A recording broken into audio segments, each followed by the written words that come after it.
here in Tipperary. So let's talk hurling first. Liam Sheedy, Tomás Mulcahy and Ken McGrath join me here today. And I suppose, Ken, the first thing we should talk about maybe is how long the ties are going to last on the last week today. Because to say they're over would be an understatement.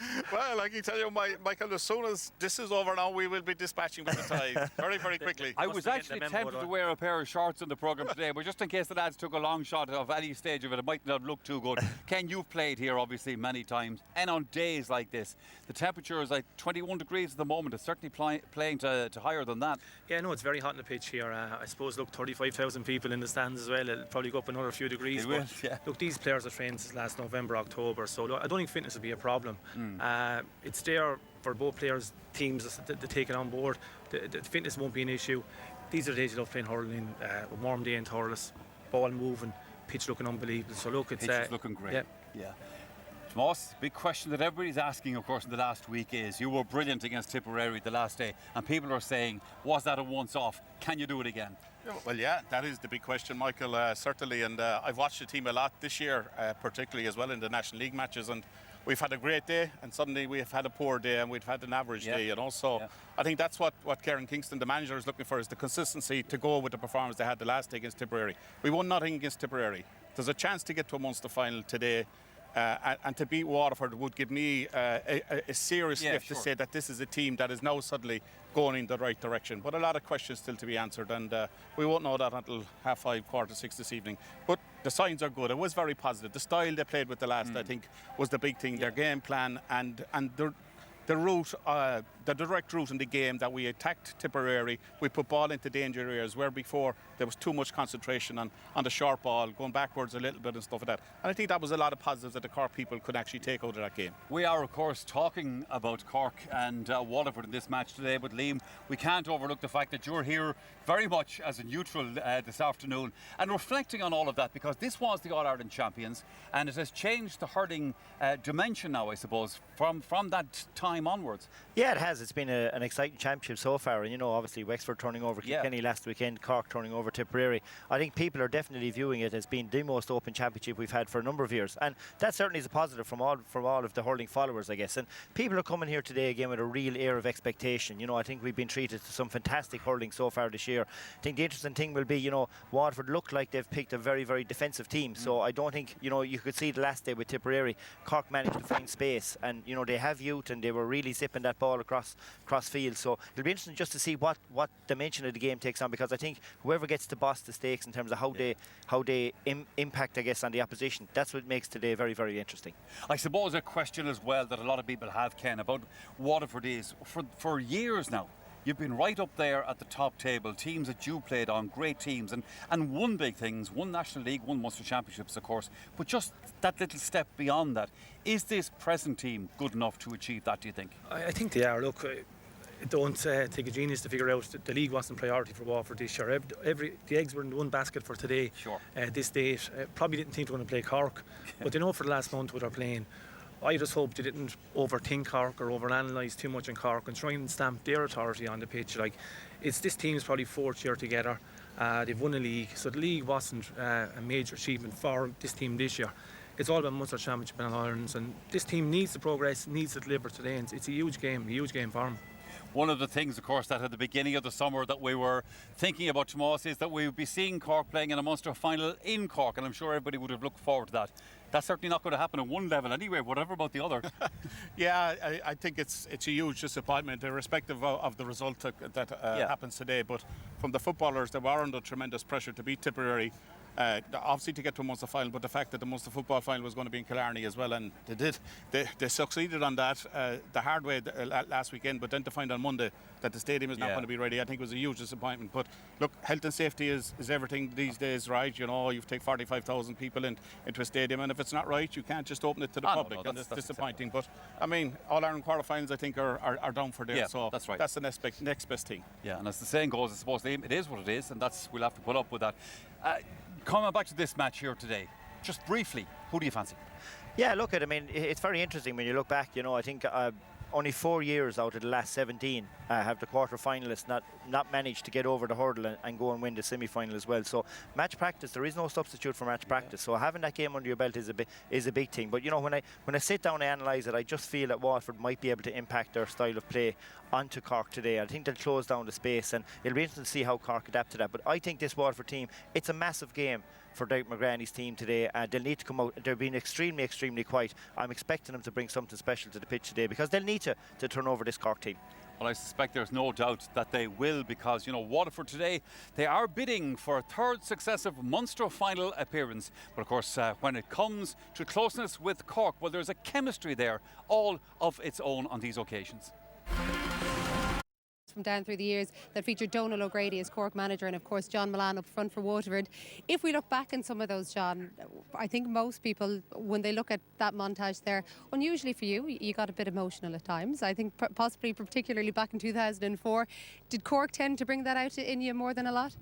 No, I think there were just great games to be involved in. I suppose from that period between 2002 and 2010, it was just free-flowing hurling, and I suppose both teams brought the best out in each other, and fantastic times, fantastic memories, and you know, we look back on it now, just great times to be involved in. That 04 final though, that is the one that'll stand out for an awful lot of people. Mixed emotions for you that day? Yeah, 100%. I suppose the previous year, I arrived 2003. I got a hat-trick of goals in the Munster final, and in 2004 this man decided to put Brian Murphy on me, and that changed everything, I suppose. And but that day, I suppose, you know, look back, you know, sent off, and I was deservedly sent off the same day, but you know, raw emotion came out that day. That final, you know, had everything. Ken's catch at the end, Flinner's goal, but unfortunately we didn't push on and win the All-Ireland. Cork pushed on and won the All-Ireland. As Donal was saying to us earlier, that's all he counts really these days, all Ireland's. But from a Waterford-Cork rivalry, is there one that stands out for you, Donal? Well, I can go back a bit further than John, and I would say this much, right, that Waterford for me were always one of the great stylish teams, right? They always had great hurlers, and Cork were much the same, if you like, and that, you know, whenever there was a clash between Cork and Waterford, it always came down to the wire. And I used to be enthralled even standing in the line or in the stand later on, right, which had the likes of John and which had Owen Kelly, you know, and when they'd scored, they'd run up to the fans, jump up in the wire. I thought that was fantastic. Some pundits used to be giving out about it. I thought that was fantastic because it brought the fans into the game, and it really got things going, and there was always a fantastic atmosphere when Waterford played Cork. And I remember John getting goals down here in the town end, and that was the Cork side, and there was a sprinkling of Waterford fans, maybe 5 or 6 of them there, and John giving the old victory salute early in the game there, or that's what I read it as anyway. The three fingers salute. Okay, but I think that's what made the game, and you know, you get the atmosphere standing on the line, you get the atmosphere in the stand. There was always fantastic clashes. You couldn't, okay, 2004 Cork were beaten, 2003 we were lucky to win, and I think 2004 really was Waterford's best chance to win the All-Ireland. Well, I think so. This arena brought out the best. Cork love coming to Thurles, Waterford love coming to Thurles, the supporters love coming to Thurles, you know, and this probably epitomises the weather we had back in 2004. So I think we're in for a great occasion today. Well, let's look at it because you both mentioned classy hurling is what you associate these games with. Do you expect that type of hurling from both teams today, Donal? Well, I think when you know what you want in a championship game, Joanne, is a contest. Doesn't matter whether it is 5 points to 4, you want a contest, full-blooded contest. I think you're going to get that today. You mightn't get open hurling, but you'll get classy hurling, because you have to hurl under pressure.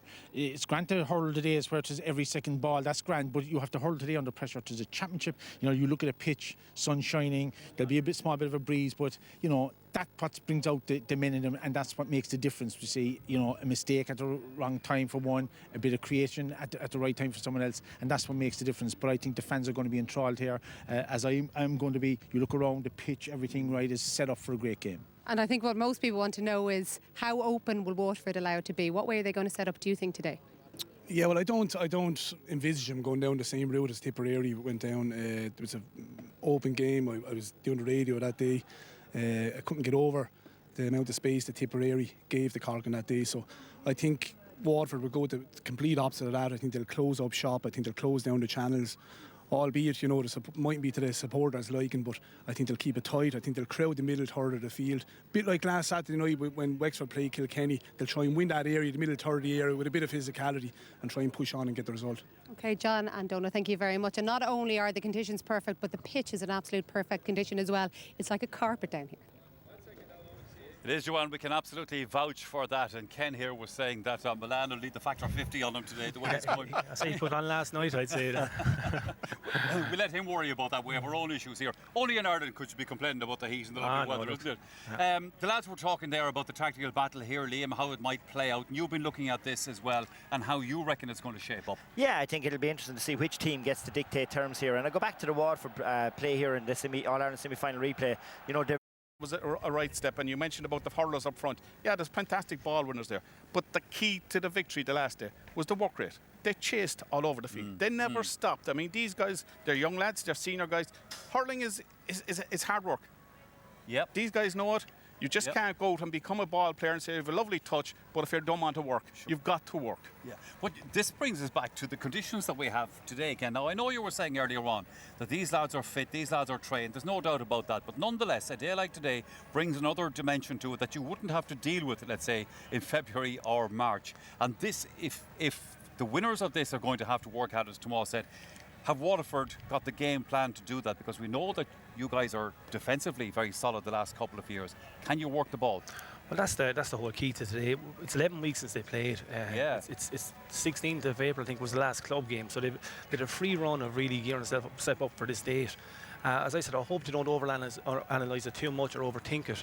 Waterford style of play the last couple of years at times was hard to watch. At times it worked for us. Against Tippin maybe it hasn't the last couple of years, but against Kilkenny last year in the 2 games we showed the capabilities of going forward as well as good defensive play as well. And I think nowadays at times defenders are forgetting about your first priority as a defender is to stop your forward.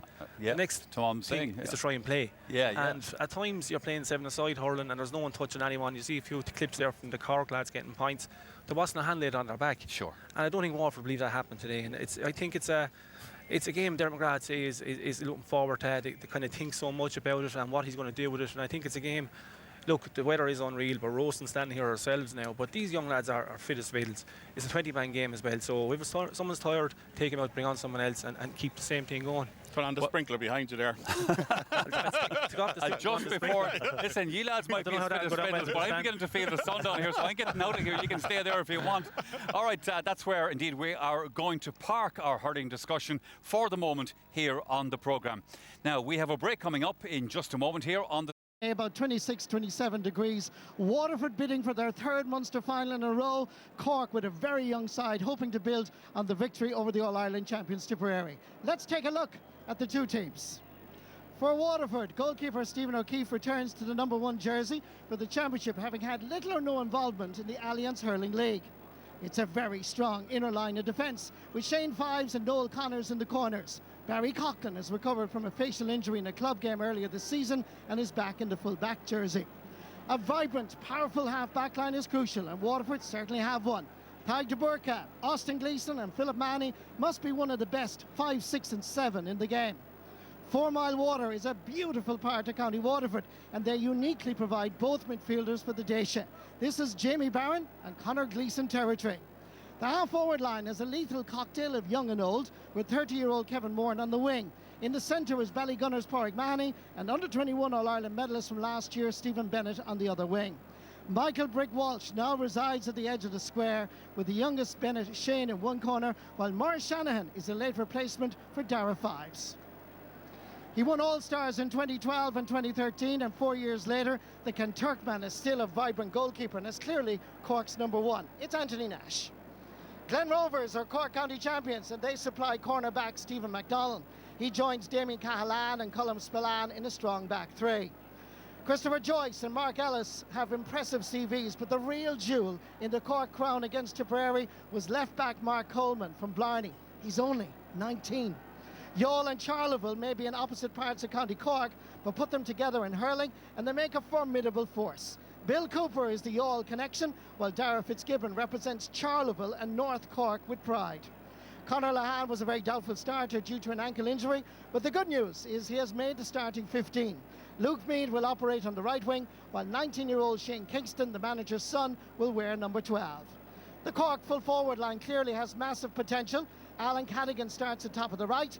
Seamus Harnedy will hover near the opponent's goal, while the second Glen Rovers man, Patrick Horgan, will complete the Cork team. Well, Cork are making huge progress under the direction of this man, Kieran Kingston. Well, Waterford are that bit more experienced and are seeking that third Munster final in a row since Derek McGrath became Waterford manager. Derek, it's been a long wait for this. I mean, how have you spent the last 11 weeks getting ready? Yeah, look, the first 3 weeks the lads were with their clubs. Obviously, then the last 8 weeks just been preparing for one game. So all eggs in one basket, no excuses. So we're ready. I think we're ready anyway, you know. Well, I read John Milan saying yesterday that this is your biggest game for 3 years. Is he right? I don't know. John, I mean, he's a brother-in-law of mine, so I'm not sure he wouldn't have said that to me. But yeah, look, it probably is in terms of the natural growth of the team, I suppose. You know, I think National League and we've been competing in Munster Championship. I think this is a game, kind of a defining game for us, I feel like. And look, we've made no bones of it. That's the pressure we've put on ourselves. But, you know, we're hoping to react to that pressure, and the pressure will liberate us. Good performance, hopefully, you know. Obviously, you had this huge win over Tip. Do you think you'll find the same sort of space out there today against Waterford? A lot has been spoken about that, and a lot has been written, and it's a bit of a frenzy around it. But like, we've tried to concentrate on ourselves. We to play our own game. Certainly not going to be over focused on what any opposition bring to the table, because that distracts from what our game is about. We'll try and play our game as best we can, with obviously over the last number of weeks from what we may be presented with. But we haven't over focused on that. We try to get our own house in order and, as I say, concentrate on the controllables. But obviously you have to adjust accordingly depending on how Waterford are set up. Yeah, we've certainly spoken, trained as to what things may happen. But as I said, they might have to adjust as well to see how we go. Kieran, thanks very much. Best of luck.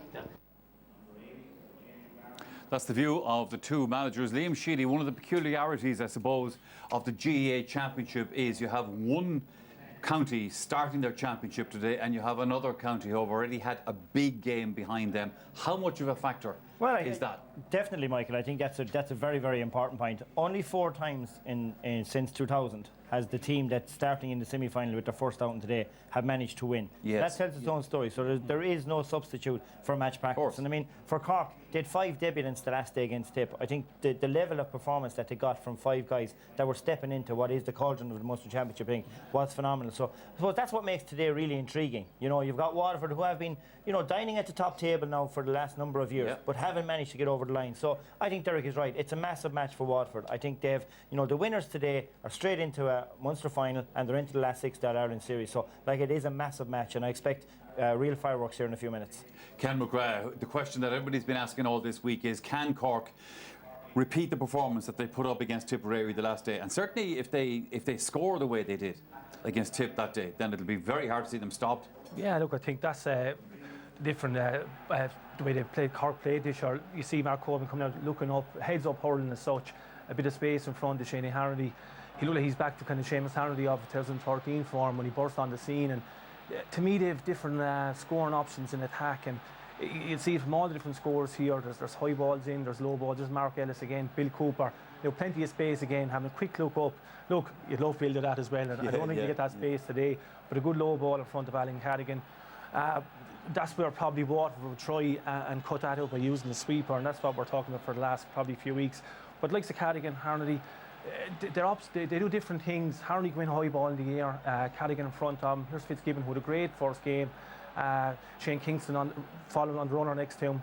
Got him into the game. He was quite enough up to that, but he's moving with the ball, a good score. It reminds us something similar to the 04-05 Cork team. And that's what I was impressed with Cork. They mix things up. You see Nash going short here. Heads up hurling again in front of Harnedy.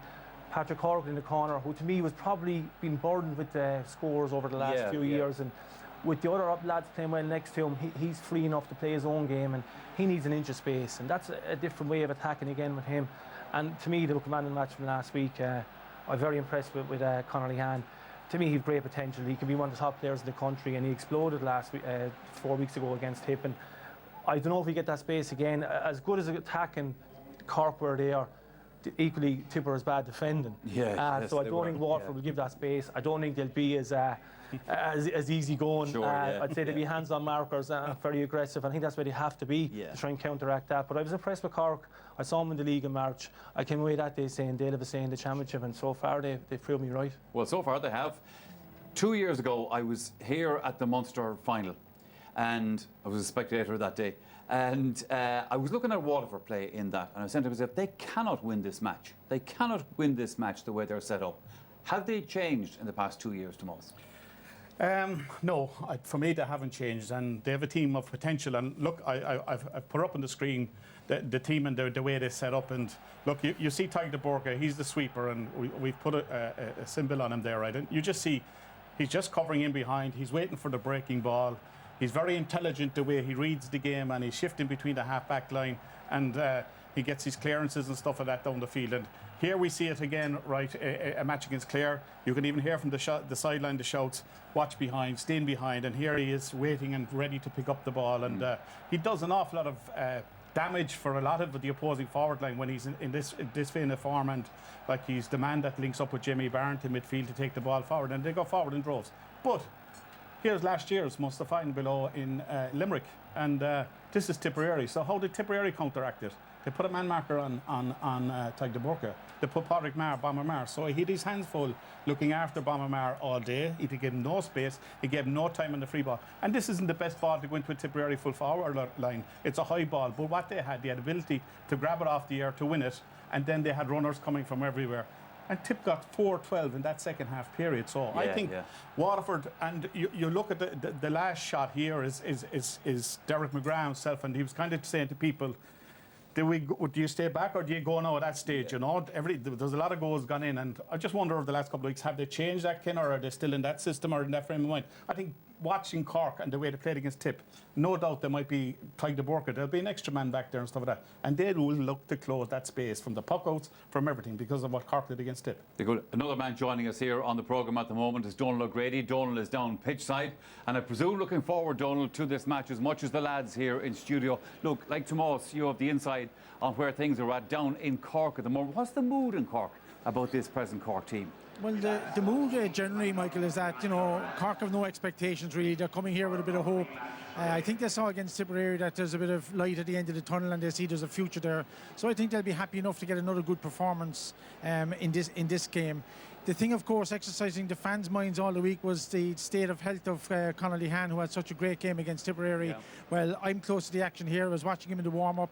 He seemed to be going through his warm-up without any great difficulties. I feel that Waterford will stick maybe Conor Gleeson on him as a man-marking role and have Tyg de Borca maybe pick up the slack and Jamie Barron covering from defence, while obviously the question of where they'll play Austin Gleeson is one exercising the mind of Cork as well. I think he'll be in the half-forward line, possibly centre or maybe on the right. So lots of questions to be answered. Great atmosphere building. You know, it's like back in the 10, 12 years ago Cork and Waterford games. Fantastic atmosphere. Very little wind. So I'm expecting a great game. A great contest more than an open game, and I'm expecting a big battle. Donal O'Grady, I have never seen Cork people going to a big match without expectations. Come on here. Oh no, there's Anna Fazoon took Michael. All right, we're getting ready to go soon. The two teams are starting to get into the parade. So let's get the final thoughts of the three lads here in studio. All things considered, Liam, what kind of a game are we likely to get here today, given the conditions for a start? And we don't want to overemphasise that, but as everybody's been saying, it's a very warm, dry day here. Yeah, I think space will be at a premium. I don't think Waterford, Tip allowed... It was a shootout the last day between Tip and Cork. That certainly will play to Cork's strengths, I feel, because they have really good forwards and they will shoot you down, Yeah. I think you'll see it more. That Waterford will be very anxious to keep it tight, really try and dictate the terms on the way they want this game played. But I think it's very important for Waterford that they do make sure they always have a presence in on the inside line. I think that has been a failing of this Waterford team. Sometimes they all get sucked back out.